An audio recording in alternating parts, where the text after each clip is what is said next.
Hi, this is Omi Dashtari. And Natasha McElhone. Welcome to Where Shall We Meet?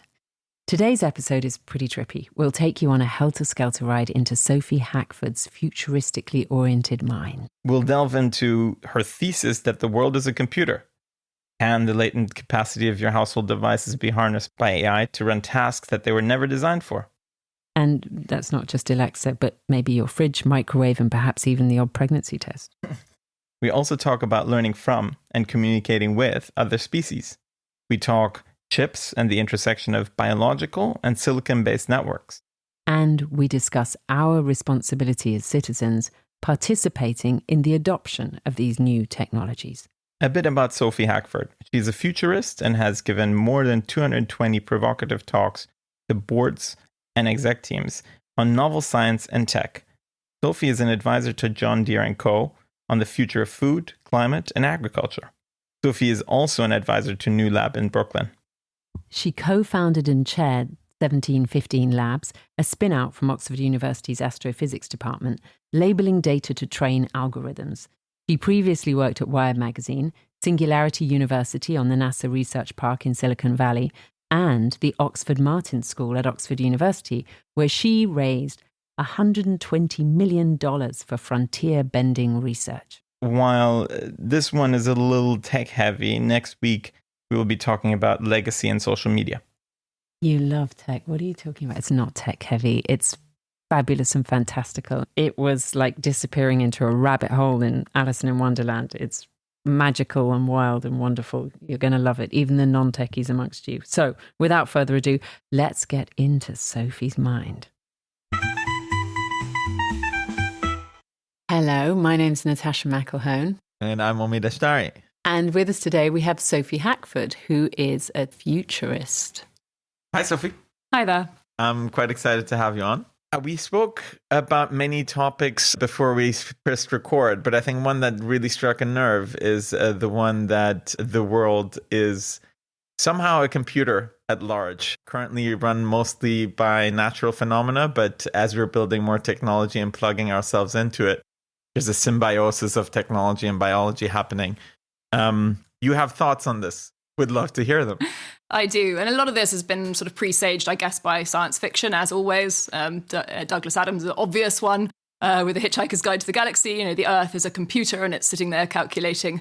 We're just the computational bits sort of knocking around in it. But I love this idea that we are building a kind of intelligent planet. We're plugging in silicon to, much more biological processes and trying to both understand them, but also, so that's eavesdropping, I guess, but also to think about how we can use some of these biological processes, I guess, to build big leafy supercomputers or sort of plug ourselves in with sort of fungal architecture or whatever it might be, build buildings that might be able to compute on our behalf, but made of natural products. I think there's so much that we could really explore on all of that. Yeah. So maybe let's start with the very basics. Before, say, the Industrial Revolution, we really had no understanding of continuous tracking of any of these phenomena, I would say, right? Yeah. And so we start building technology that is actually monitoring the world. How far have we come on that front? I mean, it's a great question because we've been sensing the planet for quite a long time. We've only started listening to, I think, whale song in the sort of 1950s, and it led to an explosion in both whale research, but also Save the Whales.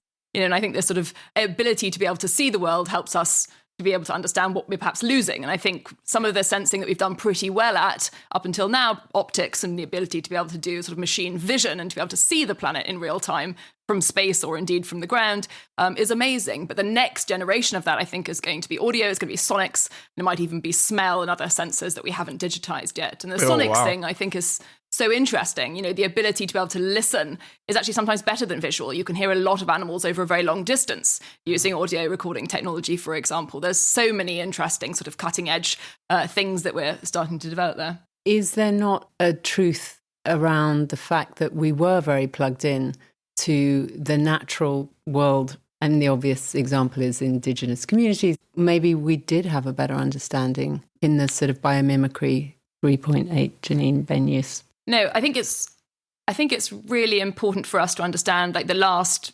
150 years, we're living in a world built essentially by silicon. We've been shipping a lot of chips out into the world, into the environment, into our homes and our buildings and our offices. And actually, the irony, I think, that we're pointing out here is that once we stretch that technology beyond the silicon infrastructure that we're used to, we're actually starting to re-tap into understanding the natural world and our place in it in a way that would probably make a great deal of sense to our ancient ancestors, who would say, well, of course I can listen to the fish in the river, which, as a lot of anthropologists have shown us, perhaps over the last 100 years or so, we're going to be able to listen to the fish in the river, but in a very different sort of silicon-enabled way that I think is super fascinating. Yeah, I think the premise of your question is one that is a bit judgmental of the path that we have taken as humanity, which I understand. There are some, I think even in *Sapiens*, he's talking about, was it *Sapiens* or some other book is talking about, we should have just stayed nomads, we should have stayed hunter-gatherers, or humankind, maybe it was that. And died of old age at 35. Yeah, exactly. So I think we've picked up the first, the first tool, and since then, this Pandora's box has been opened, and the speed of change and all of those things is extraordinary. I just can't help looking at it as a continuum, as part of a continuum that there's been peaks and troughs. Yeah. We're now getting back to something, but as you say, in a very amplified way with all of our intel. Exactly. Amplified, I think, is the right word here, because previously it was a local cluster of insight that you may have had. But now what we're actually saying is we can get a global view on the actual ecosystem intelligence. And not just my neighborhood or my little woods intelligence, right? And you can ask questions like, what does Australia sound like? Exactly. Questions that are utterly I don't even know what I'd do with the answer to that question, to be honest, but fascinating. And if you're a biologist in that space right now, it must be the most exciting time to be alive. Tell us a little bit more about this sonic thing. This is new to me. I've not heard much about it. Well, I think as people in this space would probably say, we haven't digitized a sense for quite a long time. This is the new frontier of sensing. It's the new way of plugging ourselves in. To your point, Natasha, we have spent probably the last 100 or so years in opposition, technology being in opposition to nature, or in opposition to the so-called real world, if you see what I mean. Now we're seeing this sort of bridging happen, and inevitably that's going to go through each of our senses sort of one at a time. As I said, we've kind of nailed optics, but we're moving into those other sensors now and thinking how we can digitize them, make maps of them, or make a way of computers not just to understand what we understand about what we can hear, but come up with entirely new sounds and smells that we are not even available, to understand. And that's, I think, when it gets both quite trippy, but also super interesting. If we are able to monitor, the decline of certain populations because of, industrialization or whatever, in the Australian outback, that is a phenomenal tool.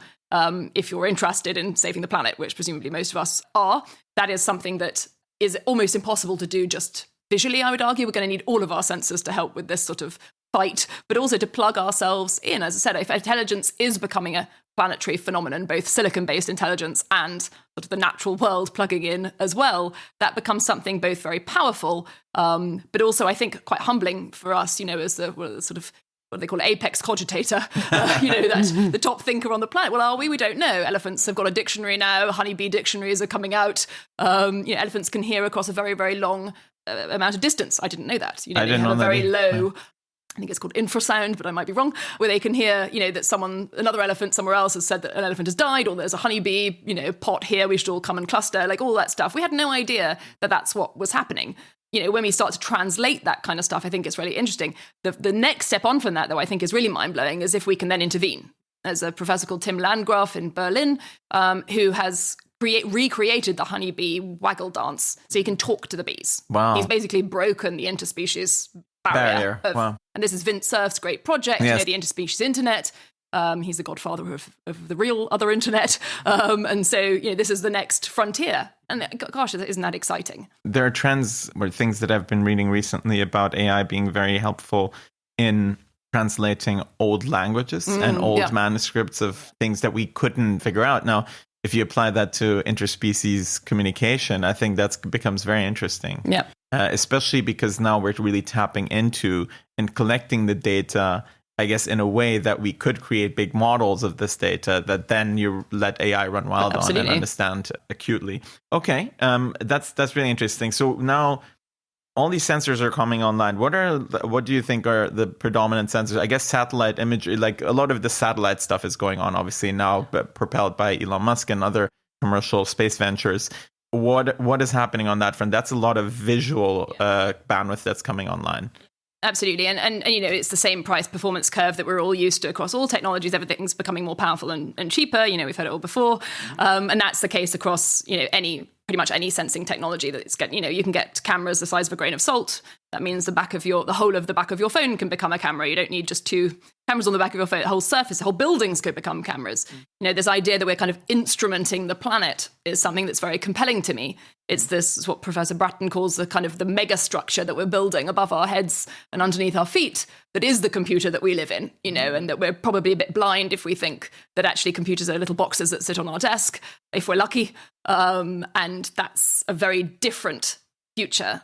If actually we're living inside the machine, we are, freeing computers from their boxes, as an MIT professor says. Like, if that's the case, that's sort of the new normal. That's a way of breaking down our mental model of what a computer is in the first place. It isn't a thing.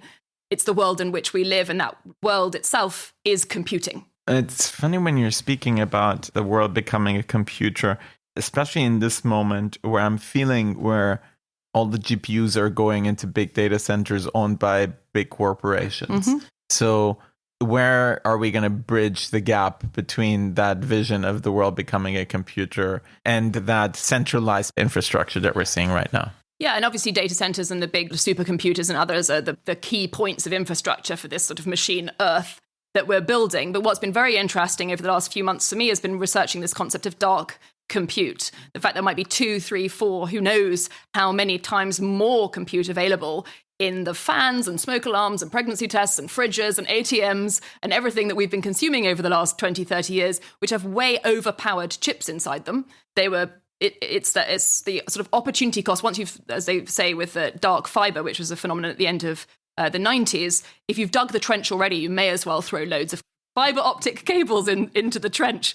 And it doesn't cost you that much more to put a few more in there. The same with chips powering our everyday objects. They tend to be very overpowered and actually idle, 99% of the time.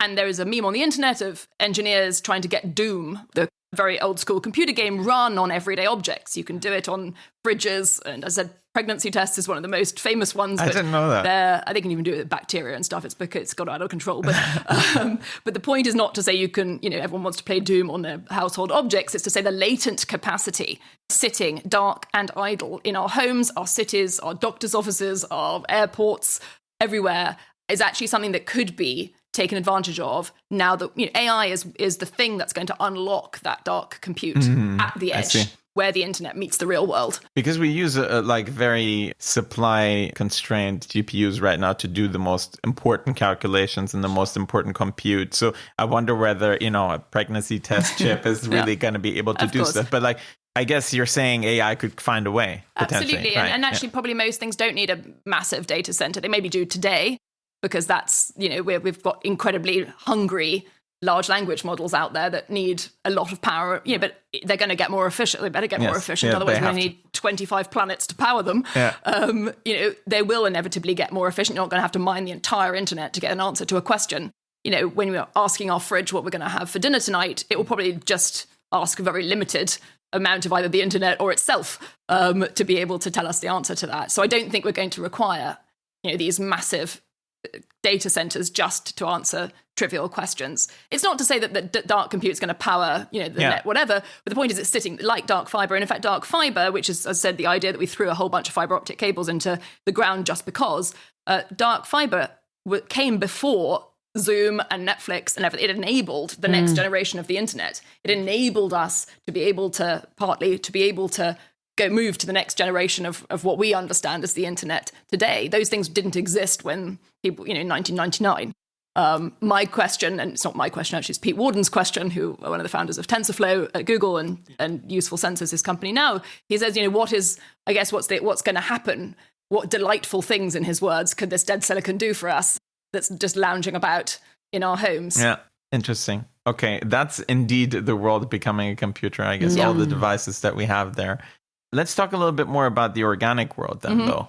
because obviously there are interesting computations happening there too. Yeah. And there's biological intelligence, as you were also referring to, Natasha, and that we were a little bit more connected to, I guess, in our tribal era. How have we kind of made sense of that apart from understanding what whales are saying? With all this stuff that has come online. To me, that's where the interesting frontiers of sensing and compute are, is when we can start thinking about these intelligent biological systems as part of this, machine that we live inside. And I'm not saying, by the way, that any of this is particularly desirable. I just think it's a realistic way of looking at the world today, let alone what's coming down the track. And I don't believe you can really make decisions about what we need to do with, all of these challenges that we face, climate and otherwise, unless you consider we're living in this sort of computer, because I think otherwise you're a bit misguided about the kind of infrastructure that's wrapped around us. But I think to plug ourselves into these other types of compute that so far we haven't really understood, or we haven't been terribly humble, I guess, about as a species, I think it's going to be incredibly revealing. It's going to be revealing about us. It's a bit like artificial intelligence has been. It's a strange mirror to look at when you realize that, octopuses or octopi, are very sophisticated creatures that can make all kinds of decisions and are very sensitive. I mean, oysters, not something that any of us, I should think, give a great deal of thought to, are incredible ocean sensors. They tend to be able to tell that there's an oil spill before other silicon-based sensing can do that. So can you whack a couple of sensors on the outside? It's a non-invasive process for the oyster lovers out there. But to be able to monitor the oceans using sort of a biological computer is perhaps something, there's a company called Molluscan that's doing this at the moment, all the way up to off-Earth satellites and literally every stage in between. To me, that's an incredible sort of barometer, I suppose, of global health. So perhaps a barometer of pandemic management. It could be a barometer of a whole bunch of things that, frankly, we're going to need in our toolbox in this sort of systemically incredibly risky world that we live in today. The trends there are the merger of biological substrate with silicon substrate. There's something that's a little bit dystopian about that you need to plug a chip into mollusks so that you can track oil spills. That makes you think about, do we have to put chips into humans? Do we have to put chips into cows? Do we have to put chips into everything so that we actually get to Lovelock's idea of we are all part of this Gaia hypothesis where we're sensing the ecosystem? But is there also a version where the more you understand of those natural processes, the more you can mimic them rather than hack into them and interrupt them? What is it about the mollusk or the oyster that is able to detect this, and can we mimic it? I mean, going back to the biomimicry thing, and I'm sure when we look at how people thousands of years ago built their accommodation, it would often be in line with, obviously, because those are the only materials that they had, or copying some kind of a nest, or all of those. And be more resilient to climate, or whatever else, for sure. And biodegradable. I wonder if there's a version where, as our artificial intelligence becomes more and more sophisticated, it intuits what all these other life forms are doing, that rather than just tapping into our version of intelligence, that there's, particularly with the sensory thing that you're talking about, isn't there then an ability to become a lot more 360? I hope so. But that would be to me, that would be the dream. That would be the best possible use of technology. It's supposed to be invisible. That's the promise. It's not supposed to be in our fridges and our ATMs and everything else. It's supposed to blend into the background in a way that doesn't interfere, in inverted commas, with, us fulfilling ourselves. Warnings when, for sure, things do need some kind of human intervention. That would be the optimal version. I think the intermediary step is unfortunately the one that requires us, because our computation is silicon based. We haven't really found a better way to plug into, I guess, the natural intelligence ecosystem computation that is currently occurring. We went the silicon track, and now what we're trying to do is integrate the silicon back into the biology to just track it, understand it, become like interface with it in many ways, because we have no other way. Maybe we've lost some ways, you may be right, but I think if you want to do it at scale, there is no other way. Now, maybe with AI, we can find ways that there are some... That's what I think. With mycelial networks or whatever that these you still need to plug into it somehow, right? So what's your interface to it? We've already...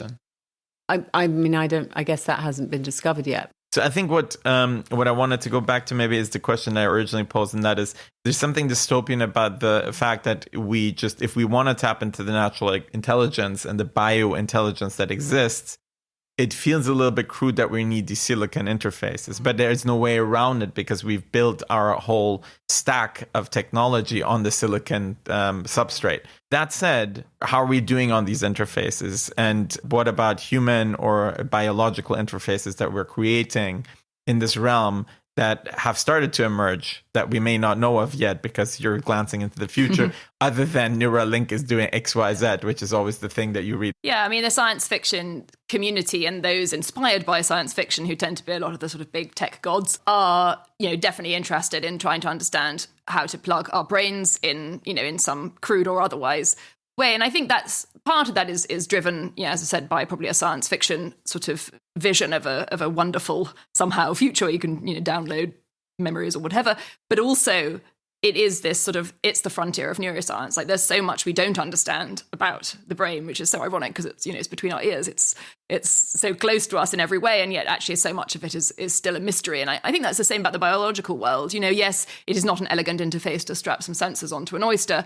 But at the end of the day, we're trying, I assume, from bench science perspective, trying to understand more about, that's the frontier of scientific endeavor, as it were. And the brain, obviously, as part of that, we talked about space as well. That's very much, each of these I see as like new frontiers. They're, hugely exciting, tend to be incredibly expensive in the first instance, hence is why a lot of the tech folk are the ones with the resources to be able to do this kind of experimentation. But these sort of alien interfaces, I think, are absolutely fascinating. And Off-Earth is a beautiful, I think, example of that. Like how do we, even if it's not us, how do we remotely even, do robotic experiments on whatever comes after the International Space Station? That is really fascinating to me. Could we automate laboratories in space? Can we, push the frontiers as we were talking about earlier? If bacteria spreads quicker in low gravity environments, if cancer cells grow quicker in low gravity environments, you can accelerate the speed of your experiments. Why wouldn't you want to do that in a zero gravity environment? And so there's so much sort of frontier type stuff happening at the moment. As I said, if you're a scientist in any of these fields, it's a tremendous time to be alive. You have incredible tools at your fingertips. They'll look incredibly crude in 50 years' time. But, what a great time to be in neuroscience. What a great time to be, an astrophysicist. Yeah, I find these things sound quite out there. I remember reading the James Bridle book, and there was a simple thing that he did there. It's about ways of being and, how we are not recognizing intelligences around us. Right. Okay. You said this already. You referred to it as like we're not very humble about other intelligences on this planet. And that's the premise of the book. It was a very simple thing. They just strapped a little like GPS on a wolf and just understood the migration patterns of these wolves better than ever. And they understood that there's certain, I guess, migration paths that some bigger herds take, and understood that those should be protected corridors. Very simple thing. And this is just GPS chips. We're not even going that far. So I think as these chips are getting cheaper, as these observation methods are becoming more prevalent, we are actually plugging into things a lot. Well, yeah, and as we released, and forgive me, the purists out there, but as we release machine learning and algorithms into this sensor network, even on a very cheap sensor strapped to the leg of a wolf, you could imagine again plugging that into the system. If you can start doing compute on that sensor, something really exciting could emerge that we, and we're doing, it's not even just wolves, people are doing it on toddlers, just understanding how you think it's not, these are not remote objects to be studied from afar. This is everyday processes. We still don't understand how do toddlers learn language, that kind of stuff. So yeah, I think, this concept of the edge, which is a sort of really goofy word to say chips that are out in the world with us, is really fascinating to me because it's so latent. It's so sort of full of potential. Once we have the intelligence in it to be able to start giving us answers rather than just data points. And I guess the moment is a pertinent one because we were creating a lot more data than we can even compute for the most time. But now we have these AIs that can integrate a lot of information and actually discover patterns better than before. So it feels like now is the time to get a lot more sensors online because now we actually control through the information. If you think about SETI and how slow it was to look at all these alien signals and understand that on people's laptops, now you can do this trivially, very quickly. Well, and that's why, I'm obsessed with astrophysicists or cosmologists or anyone in that realm, because the skills that they have are the skills that we need today. They are very, very used to looking for using machines as tools to find needles in the haystack. even if they don't know what the needle is. I mean, no one knows what an alien is or looks like or sounds like or anything. And yet here they are out there trying to listen for them. I used to work next door to the SETI offices, and it was just extraordinary. I couldn't get my head around how amazing and weird and mad that was as a goal, as a goal, to listen for something you don't even know what you're listening for. It's just insane. And these are skills. As I said, the huge radio telescopes that we're building today, the Square Kilometre Array and Australia and South Africa and various others, these are the skills that we need today, not just the silicon infrastructure or the biological infrastructure, but the sort of human cognitive infrastructure that we need to manage and regulate and understand and talk about these technologies.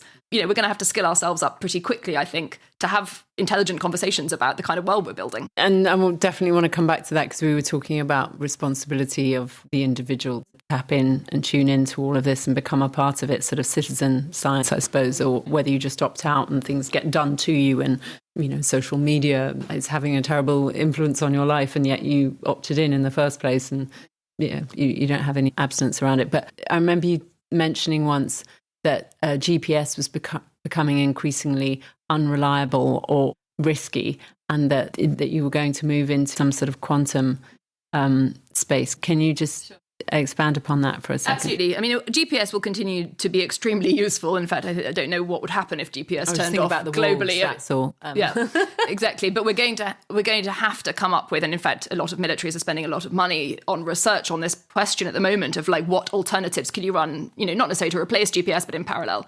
And that's for civilian aircraft as much as it is for non-civilian purposes. I mean, location is a deal breaker for this century. There is no big company out there that isn't worried about knowing where things are inside warehouses or manufacturing facilities or whatever else, because autonomous robots need to know where they are, and they need to know where the humans are, and they need to know where each other are, and all the rest of it. And also outside, whether it's autonomous vehicles driving us around or it's autonomous tractors in fields or whatever else, location is everything. And so we're going to have to come up with several, not just quantum, but several different types of sensor. Quantum's useful. I can't answer any questions really on quantum because I don't understand it at all. But I don't think anybody does. I don't trust anyone if they tell you they do. But it basically uses the Earth's magnetic field, which is quite difficult to jam, and it's constant, all weather, all that kind of stuff is quite useful. But there, it's very much at the early stages of understanding even how to take advantage of that in a stable way that you can deploy in the same way that GPS has been such a success. GPS 100 and whatever it is success. It's predicated on Einstein's gravitational wave. It's an insane R&D process if you think about it to get to where we are today. And so it's interesting to see what's happening with quantum sensors. They won't be the only answer, I'm sure, but we're certainly going to have to come up with alternatives to navigate our machine that we're living on. The point really that you're making, which I haven't considered before, is that there is very little redundancy. Yep. If the GPS system would go offline, then we have a big problem, because and it does regularly. It happens a lot. Yeah. We don't read about it particularly, but it happens a lot. It happens with civilian aircraft, as I said. It happens with agricultural equipment. It happens a lot, either from non-malicious or malicious actors. And that is not something that's tolerable. If just fill in the gap. If anything. If everything. If everything. Yeah, exactly. is filling in the gap. Okay. Let's go back to the point that you raised, Natasha. At this juncture, we're seeing that a lot of the AI and a lot of the personal responsibility. Yeah, exactly. A lot of these tools that are coming online are slowly encroaching on our ability to do a lot of things. A lot of people are afraid of unemployment and whether they're going to be displaced. Or being able to remember anything. Well, that's already been a problem. I can't do anything without my Reflect or Evernote. So given all this progress that we've had on these different fronts, I start thinking about what our role is as humans going forward. We see that we're going to be ever more connected. AI is going to take over a lot of these things. There's so much data out there that a human can't compute over their whole lifetime. Even 1 second of this data stream can't be computed by a human throughout the whole lifetime. There's this H.G. Wells quote saying human history becomes more and more a race between education and catastrophe. What should we do on the education side? What is it that we should do? I like your idea around the astrophysicists and the fact that they know how to find needles in haystacks, and they don't even know what those needles look like. What other things that should we be doing here? And what is our responsibility personally here if we maybe take offense with some of the conversation that we've had so far to kind of drive it in a different direction. You also mentioned, you added to that quote about regulation. Yes, yeah. And what is maybe also the responsibility of the state and the regulators out there? There are so many thoughts in my head now, from demography and challenges on an aging workforce and all that sort of stuff, all the way through to, social media and everything else. It's sort of a difficult question to get one's head around. I mean, if we start with demography, I think is very, very interesting. We are facing a major demographic crunch in a lot of countries around the world. It is no accident that a lot of those countries are world leaders in robotics. So you take China or Japan or South Korea, all with desperately aging populations, and increasingly going to be reliant on robots of whatever description, software or otherwise, to do tasks that ordinarily humans would have done, but those people haven't been born. So the teachers and plumbers and electricians and whatever else that just simply don't exist are, I think, going to be replaced by robots. And so there's a lot of that sort of, the nuance of that, are the robots going to take our jobs kind of argument is it's a very grey question. It'll take some people's jobs at some times across a century. Will we net by the end of the century be okay? Possibly. But it's going to be a very bumpy ride, and it's not going to be very even, and it's certainly not going to be very equal. The second thing, and these are in no particular order, makes me think about the fact that we talk about I talk about anyway, a sort of global form of intelligence, a global machine, but actually most of the algorithms are trained on English language. They're not just trained on English language. It's a subset of English language that we're probably very familiar with and lots of other people aren't. But it really isn't a global intelligence that we are creating. It's an incredibly one-sided, very northern hemisphere, kind of intelligence that's missing an enormous amount of both people and concepts and cultures and ideas. So global artificial intelligence is a difficult concept really to say, because there's so much challenge involved in that. Education and skills are absolutely critical to all of this. Certainly from a cybersecurity perspective, I'm super nervous. Could it have been that's a beautiful quote actually from during the pandemic. Reed Hastings, the founder of Netflix, thank you, said it could very easily have been a cyber pandemic, as it were, a cyber attack, and everyone would have been out on the streets because there'd been nothing to do at home, and no one would have watched Netflix, and his company could have fallen off a cliff. And I love that, because it was it's a very visual quote, isn't it? It really makes you think about the fact that actually we face a tremendous number of systemic risks, and cyber is a huge one of those, as I said, malicious or otherwise. Something called the Kessler effect, I think, which is about satellites knocking into each other.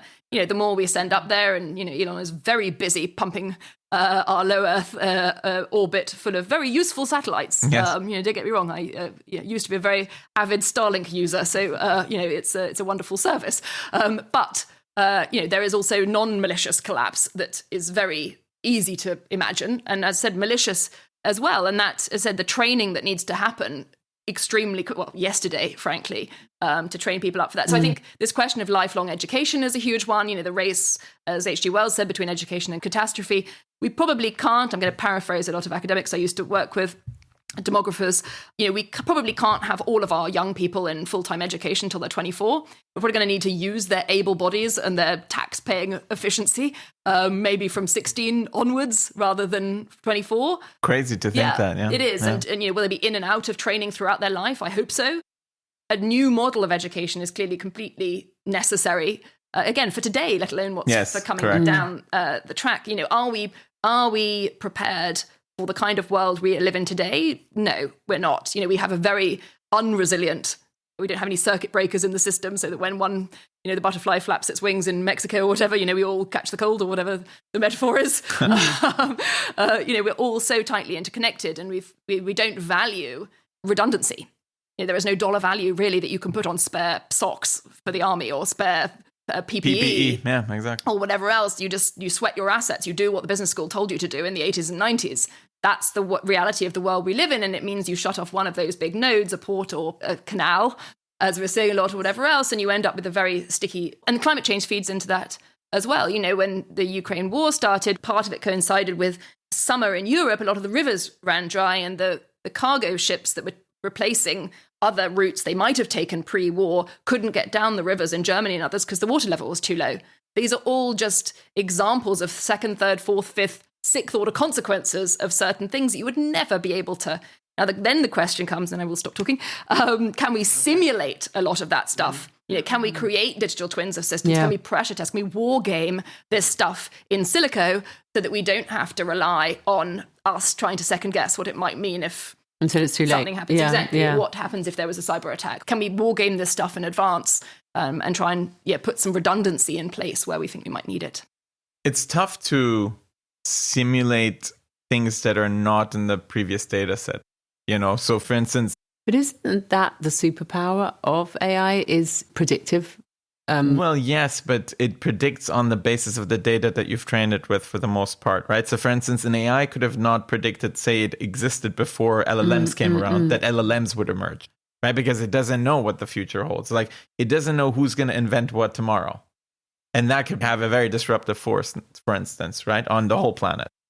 And that's the role of futurists. Exactly. There you go. That's why we have you here.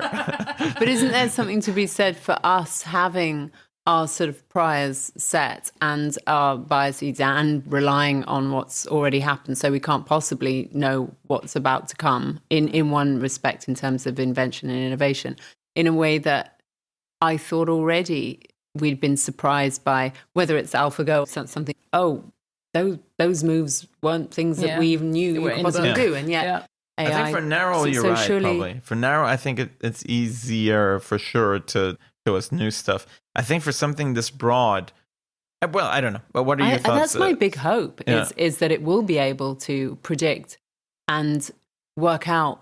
I don't know, understand anything about protein folding, but I remember seeing a talk about it, just seeing how much could be crunched through in terms of possibilities in a way that it's too exhaustive for us to even be able to get to maybe predictive kind of models, whereas it's not for AI. I think what my point is, and I think you're absolutely right, but you're giving narrow examples. Yeah. And I think a world model is very different. They're black swan events, and we just don't see things them. You don't know. You don't know. The unknown unknowns are very hard to use from a data set that doesn't have the unknown to begin with. Yeah, but I think maybe the power of some of these systems, and I'm being slightly hopeful here rather than anything else, is that they can take into account other data sets that wouldn't necessarily be part of another model. So, can you look at innovations in origami? Or can you look at innovations in like banana genetics or whatever? Like, are there things that you can put into your model that we clearly couldn't, begin to run a model like that in our heads? Yeah. And I have no idea really, but I think the power will come to be able to fold that sort of stuff in. And frankly, that's why people talk to futurists, is that I get told this all the time. Tell us what we don't know that we need to know. Like, it's, we're very good at, institutional banking, or we're very good at, fill in the gap.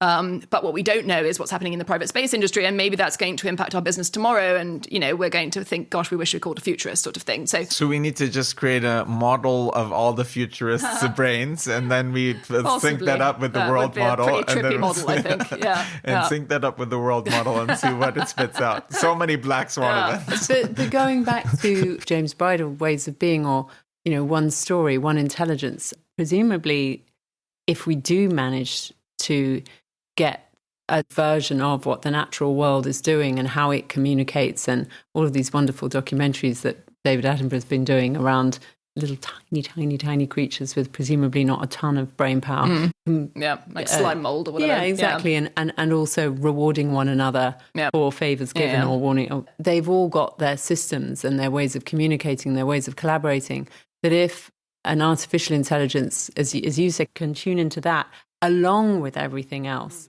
then imagine. Because we can't do that. So I'm not so worried about there not having been models of it before. I just think when you combine a combinatorial way of approaching things, then anything. I think you need to capture those data sources. That and means a lot more silicon. Being out. And looking back. Yeah. Let me ask you, with all this technology that we're talking about, there's a trend that we see, especially when you look at VR, AR, where you see a lot of this stuff disappearing a little bit. There's Her movie thing where he has just a thing in his ear, and that's basically his interface to technology.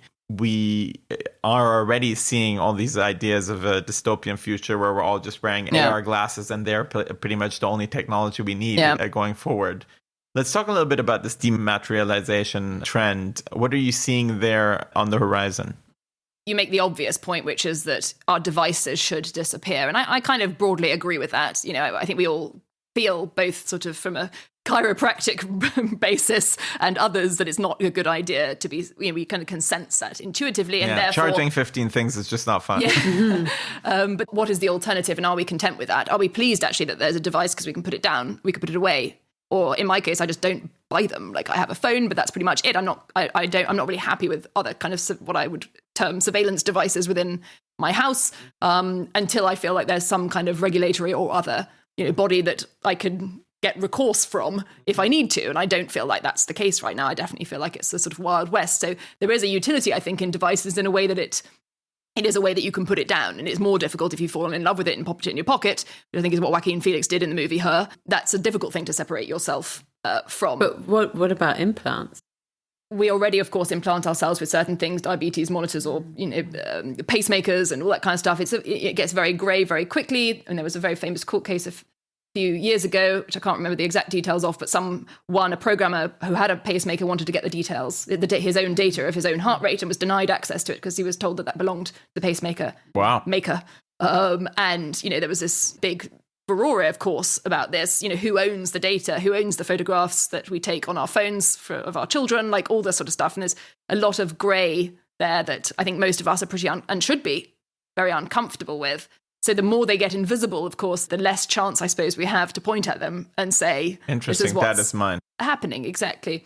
Don't you see that as an inevitable next step, that it goes into us as, I think it depends which day of the week you ask me. I think I really push against the inevitability, and there have been books written by Silicon Valley folk with words like inevitable in the title. Like, is the internet inevitable once you've created computers? Like, is there just technology is not the weather. It's not something that we are subjected to. It's not an act of God. It's not, But I think that's such a good analogy, because I think for most people, they feel it is like the weather. And this is why I like to say we have a lot of agency. We still design the internet. It's still in our purview. It is not something that we have to accept. We don't have to get a new upgrade of our phone. To a certain degree we do, because they've, there's, I can't think of the word, but sunsetting. Yeah, exactly. You guys will get booted out of the system eventually, which is, deeply unfair on lots of different levels. But, the idea that there's nothing we can do about technology and we have to take this story, which if I get very cynical just briefly, and I'm generally an optimist, but very cynical, we're fed this inevitability dialogue by people trying to sell us those same objects.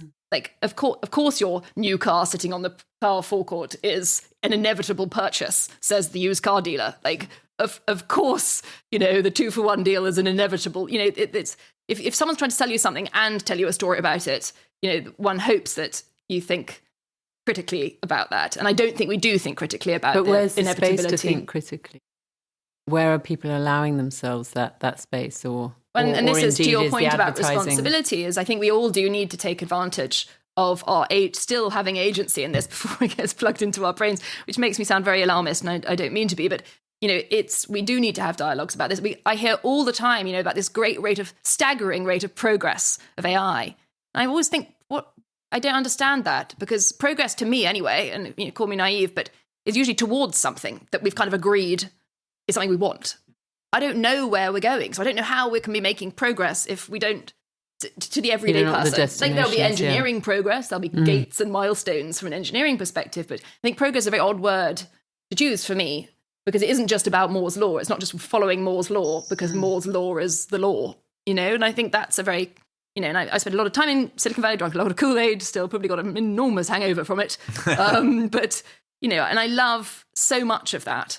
Really, I do. And I think, it'll solve some of our greatest challenges, but we've got to be careful, of course, that there is inevitably an underbelly. And, we've got to remember we still do have agency. I'm really interested in that idea, because I feel, and this is very anecdotal, there is no choice. I hear parents of teenagers, I suppose, in my little ecosphere, but there just is a sense of inevitability, of not being able to put in any constraints. Yeah. That day is past, and the choice is not just social annihilation or redundancy. Kids saying, I'm going to kill myself if you don't give me back my phone. What we know is that this sort of megastructure that we've built around us, as I said, above our heads and under our feet, the sort of silicon house in which we live, has been built on our attention and for commercial purposes. Like, I hope we all know and understand that. You know, one of the reasons I do my job is I hope that more people know and understand that's the case. That's not the megastructure that we should all be desiring. You know, the one we should be desiring is the one that's really helping us to manage the systemic risks that we face as a species. As I said, whether that's pandemic management or climate change or whatever else, we don't need targeted ads.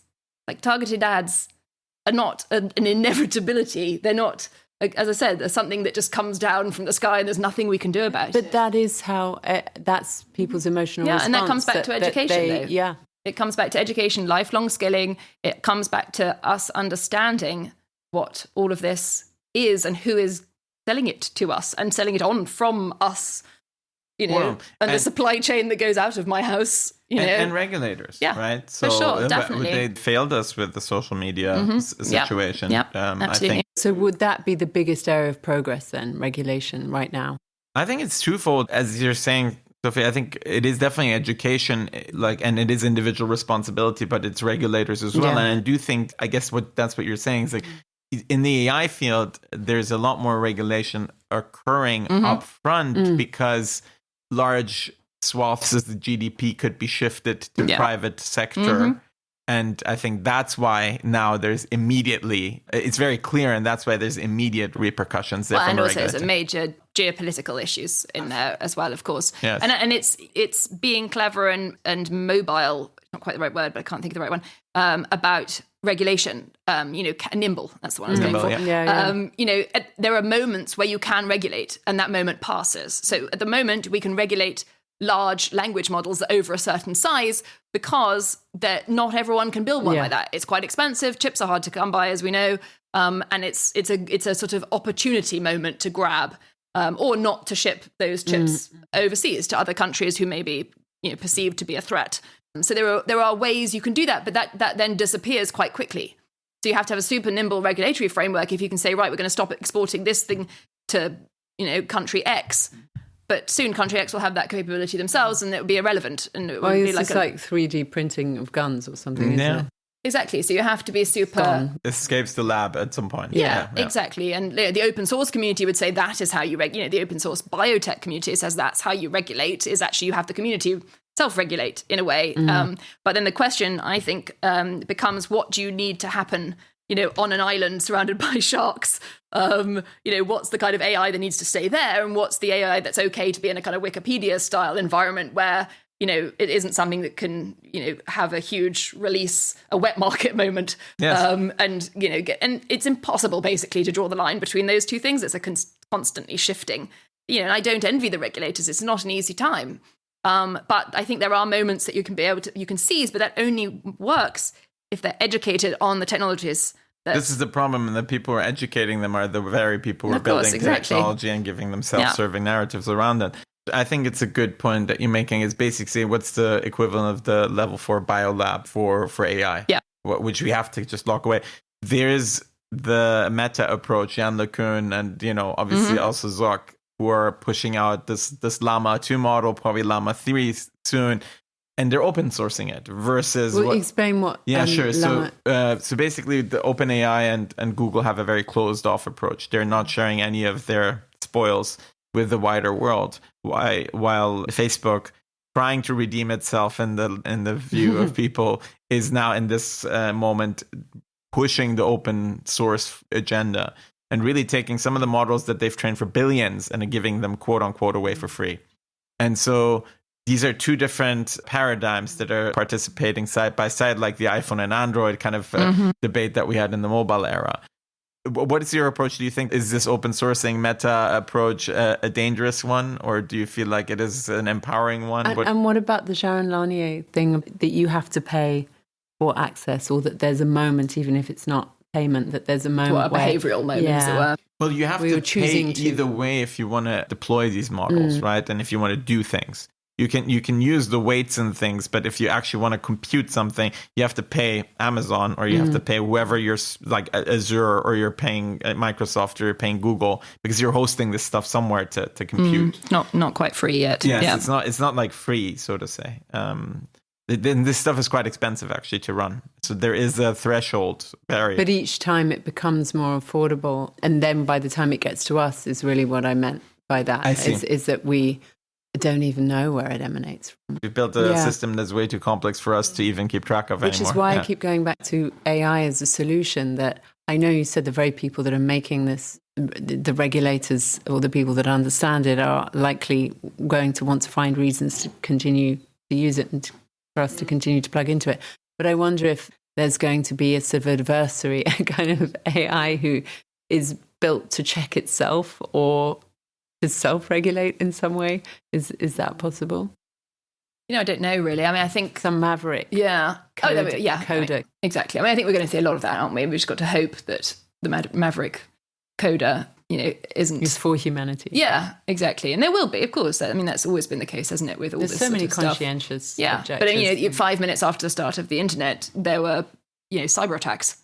There's always the underbelly right there. It's just us, isn't it? It's still us at the end of the day. Yeah. And, have we got the checks and balances in place? To a degree, yes. At the moment, it's very expensive to do that. It's quite easy, therefore, to track if people are doing something because of the cost, as you say, the sheer cost of doing it. It means you can sort of trace that a bit. But obviously, again, if the things works, then that won't be a case anymore. You're right. That's the problem. Yeah. And yes, and the underbelly of image generation is already problematic. Yeah. The underbelly of like creating AI girlfriends that look like celebrities is already problematic, and that already exists all out there.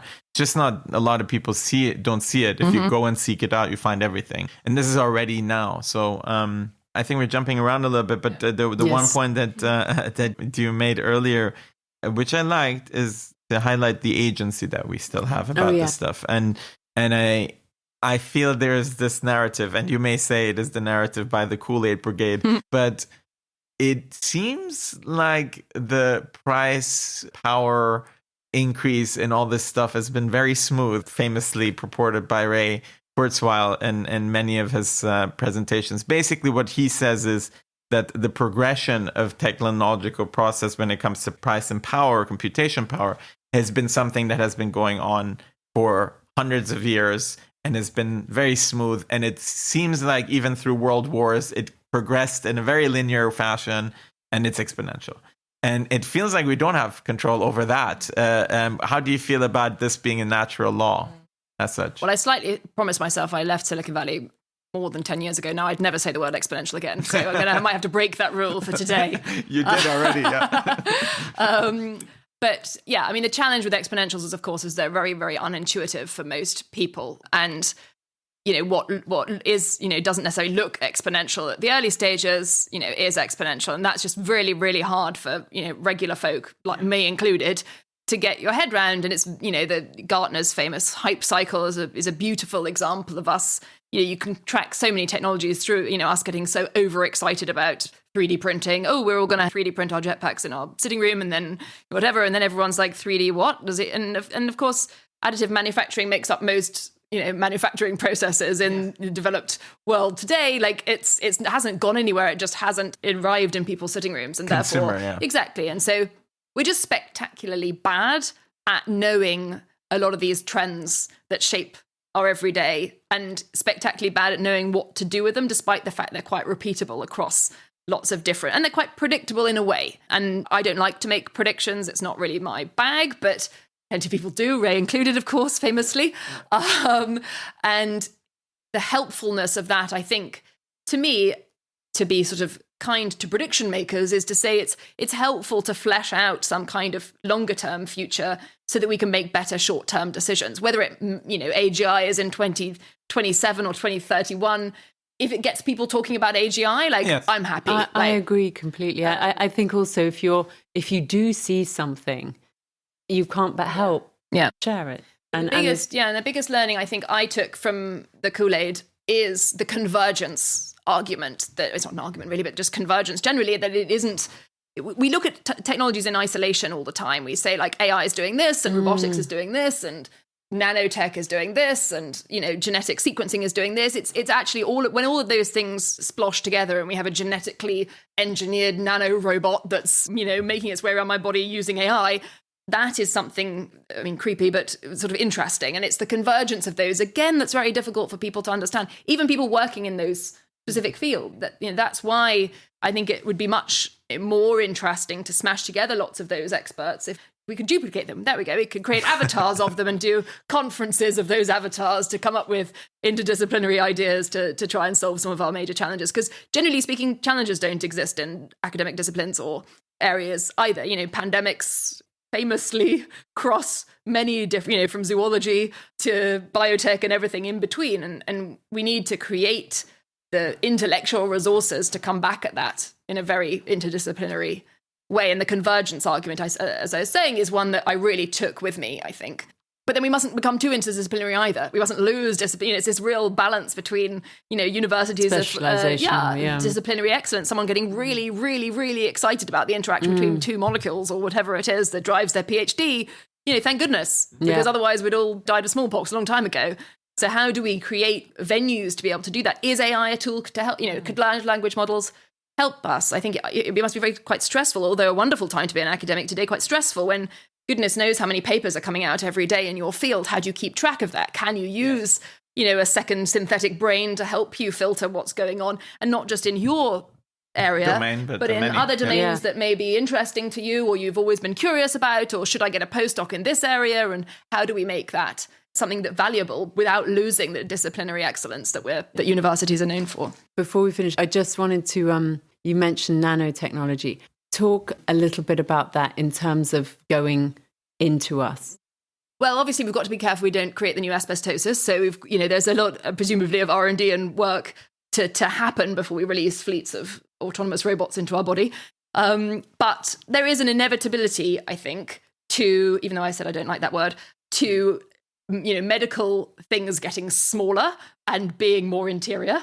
And, a lot of that is the benefit of the frontiers of sensing and others. If you can make cameras so tiny, if you could, I was reading yesterday about edible robots, the ability to make things navigate their way around your body and not have to, forgive the word, excrete them afterwards. Like, can we think about new ways to understand the body? And a lot of this is driven by just this curiosity of what's going on in our body and how can we intervene in a way that isn't just blasting us with radiation if we get cancer or whatever it might be. And so broadly, yes, of course, I'm supportive of a lot of the frontiers of that, but clearly there's a lot of experimentation that needs to happen first in silicon or in animal models before we get too carried away. And its promise obviously is, as you say, the ultimate sensing of everything that's going on in our body, and therefore fulfilling the promise of proactive medicine rather than just going once the machine is broken, right? It's just really... Exactly. And I think was it how Feynman much would be saved? I mean, how many resources? Yes. Yeah.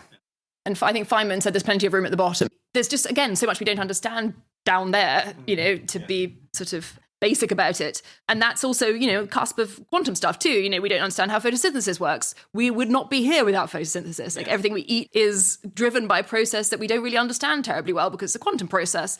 Can we, again, if we can understand it and observe it, we can interfere with it in some way, and we can optimize it perhaps for plants. And, we're going to have to grow more on less land, in the next decades to come. Yeah, making that more efficient. Yeah, making it more efficient. Genetic yields. Modification, like it or not, is an inevitable part, I think, of stabilizing food security over the next rocky, I'm sure, decades to come, with a growing, although we'll stop soon, but growing global population. How do we do all that will be through understanding what's happening at the very tiniest.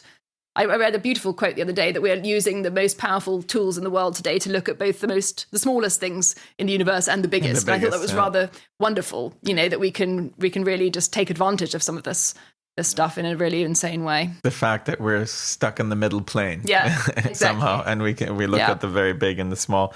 Just on the topic of nanotechnology, just to throw the other one out there.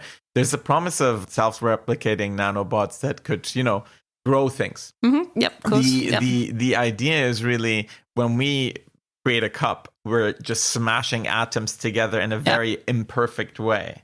If you would assemble the cup atom by atom, you could obviously be a lot more efficient and build something much more perfect, quote unquote. Yeah. The idea of that and growing buildings, growing everything is the idea of the Star Trek replicator or whatever it is. Yeah.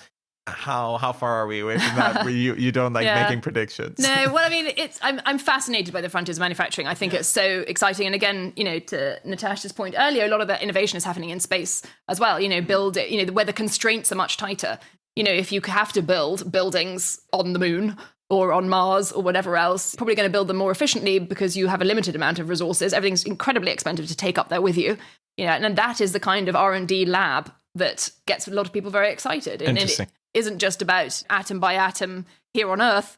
It's all about jamming, different ways to put materials together. 3D printing or additive manufacturing been going for a very long time, but it's the innovations that come with that, the fact that it could be lighter and stronger and weirder, and that will also be the case with us. Like we will, if we're getting prosthetics in some sort of future environment, then whether they're necessary prosthetics because you've lost an arm or a leg, or whether they're prosthetics that you choose willingly because they make you run faster, jump higher, whatever it might be, those are not going to be manufactured in the way that we understand and recognize today. That there's some incredible stuff that can happen there that gets me very excited. I guess the final question is, how do we take everybody along for the ride here? A lot of these things, Natasha's saying, and I think she's right in the sense that a lot of people have given up and kind of just accept it all. But I feel like when we talk about some of these edge things that we just talked about and the frontier things that you're excited about, I'm excited about. I don't know if you're excited about Natasha. Actually, you are about many, but I know that I have these conversations and people are not. What as a futurist, when you encounter those moments, how do you deal with that? How do you get people along for the ride? The reason I'm an optimist is not just because I feel like I have to be, although I think there's part of that in there, is that, it's what's the point of living otherwise sort of thing if we aren't excited about what's coming. But the more, I suppose, realistic part of that is that I'm so lucky in my job to hang out with people who are building interesting things. They are building the sensors and the infrastructure and the chips and the novel manufacturing techniques and the rockets and everything else. And it is impossible not to get infected with the excitement that they have in the very specific domain that they're working in. And that causes me to be optimistic, because it's so very rare that people will say that I'm building this, because I want to sell more things to more people. Right. It's usually because they'll have some incredible impact on novel building materials with using lunar soil or intervention to help prolong our life or whatever it might be. And so my optimism comes from hanging around. It's a bit like, we watch TED and you feel kind of good about the world. Certainly in the early days, I felt like it was just this happy place, where you could just download lots of people's excitement about the future. And I think, as I said, for me, I'm very lucky. Now, I realize that's not something that's available to everyone, but there's a lot of this available on the internet. I read a lot of science journals. Available to everyone for the more than ever before. I think the optimistic and yet part we're checking out of it more than ever before. Yes, I guess yes. there's a Kim sort of Kardashian ratio is more there. interesting. And I think that there is so much on the cutting edge of science that's really heartening and exciting, and these are people who are not paid terribly well. It's not like you're reading Goldman Sachs size bonuses for people studying beetles in a delta somewhere, but their life is their passion, and it's very exciting to read about that. And sensing and video and everything, citizen science projects. I used to be spend quite a lot of time looking at the Zooniverse, this galaxy zoo that Professor Chris Lintott set up, which really gives people a feeling that they can contribute to cutting edge science. And I think that's extraordinary. Yeah, that's how you get people, I think, along with you, because these tools are now available to all of us.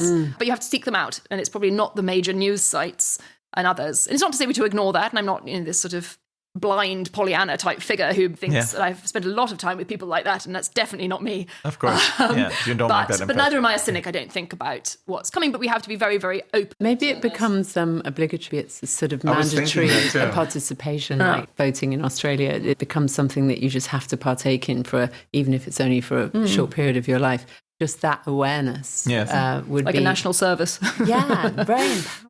Yeah, I think we should celebrate less, athletes and celebrities and more scientists and all that, right? Yeah. And once it is shifting, I would argue already a little bit. I mean, I've been to some International Women's Day events today. It was super inspiring, learning about people's lives and what they've achieved. And it's really heartening and makes you want to get out of bed in the morning. And I think that's what we should seek out on this incredible internet and set of technologies that we have at our fingertips.